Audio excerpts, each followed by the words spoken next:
I Couldn't Imagine Living Without Grits by Kateb Nuri Alim Shunna. There's a warmth that sits in your bones when you start your day with a bowl of creamy southern grits. Not the quick kind from a packet that tastes like hot paper, but the real deal. The kind that takes time, patience, and love. The kind that sticks to your ribs and gives your soul a long hug. Grits, to me, aren't just food. They're a spiritual experience, a slow-simmered testimony in a bowl, a creamy communion between you and the Creator. And truth be told, I couldn't imagine living without them. I remember one chilly morning, sitting in the living room of my grandmother Celestine's house. The floor creaked when you walked across it.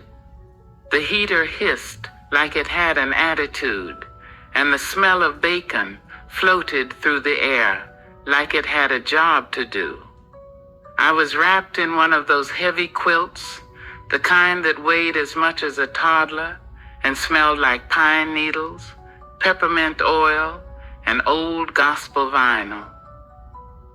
Then here she came, my grandmother sliding across the linoleum in her slippers like she was gliding into battle with a steaming bowl of creamy, buttery grits. She handed it to me like she was passing down sacred scripture. That bowl glowed. The butter melted slow, like it had all day. She sprinkled pepper over the top like she was blessing it. And as I took that first spoonful, I swear I heard a choir in the distance. That moment taught me something sacred. Grits weren't just breakfast, they were a spiritual anchor, a quiet reminder that even the simplest things done with love are divine. Now, grits don't shout. They ain't loud like pancakes or flashy like French toast. They're humble. They sit there looking plain until you taste them.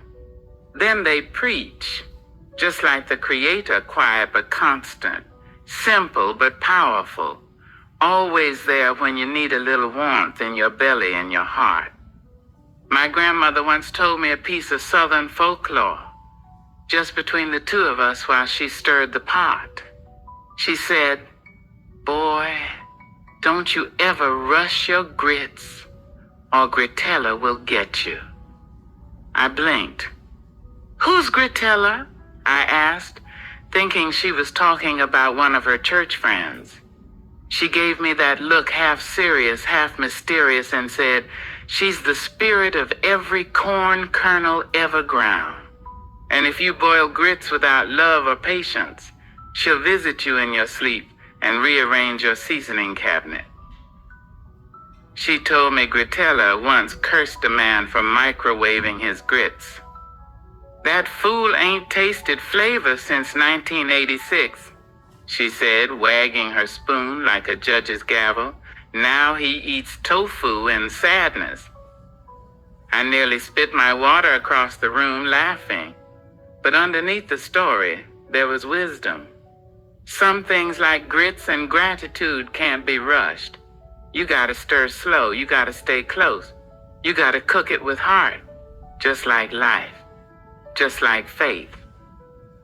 Sometimes when life gets too complicated, I remember how something as simple as a bowl of grits could bring the whole family together. We'd crowd into that living room, plates on our laps, knees bumping, talking loud over one another like we were being paid per word. And in the middle of all that noise, someone would say something so country and ridiculous we'd fall out laughing. Like my uncle who once claimed grits were the reason his knees stopped popping. "Ever since I started eating them daily, I walk like I'm 22, he said. Never mind, he was still limping and needed help up the steps. But it wasn't about whether it was true. It was about the joy in that moment. The laughter, the love, the gratitude for just being there together, breathing, eating, living. And then there was my friend Corey, bless his hungry heart, who swore he could taste the emotions in the grits.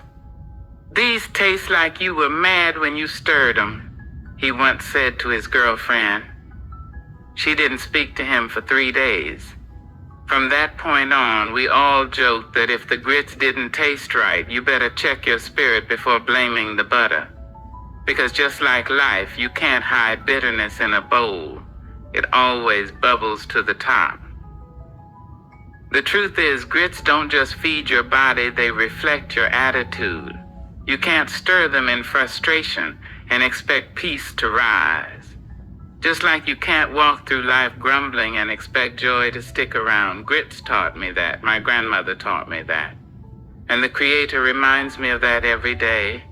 Check your spirit before you stir the pot. I couldn't imagine living without grits, not just because of the taste, but because of what they represent. They're a symbol of all the small things we take for granted. Family, laughter, still mornings, the quiet clink of a spoon in a bowl, the hush that falls when something good touches your soul. We chase so much in this world, titles, likes, approval, money, but sometimes the greatest blessings are right there in front of us, steaming gently, asking for nothing but our attention and a little gratitude. If you ever want to measure how blessed you are, don't count the dollars in your account. Count the people who feed you, who show up for you, who stir something good into your life without asking for applause. Count the mornings you wake up with breath in your lungs and love in your kitchen. Count the memories wrapped up in soft blankets and familiar smells. That's wealth. That's abundance. That's divine. Grits may be humble, but they hold the spirit of generations. They remind me of my grandmother's patience, my mother's strength, my own becoming.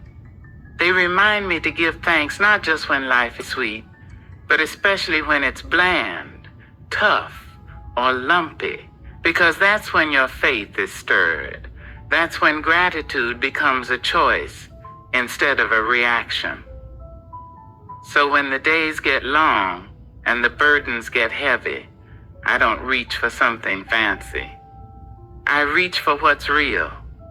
I go back to the basics. I stir slow. I breathe deep. I give thanks for all that is still good. And yes, I fix a bowl of grits, because sometimes the most spiritual thing you can do is sit still. Eat something warm. Laugh till you ache. And remember that you're not forgotten. You're fed. You're loved. You're here. And as long as I'm here, I'll keep giving thanks. I'll keep laughing. I'll keep stirring. Because I couldn't imagine living without grits. And I sure couldn't imagine living without gratitude.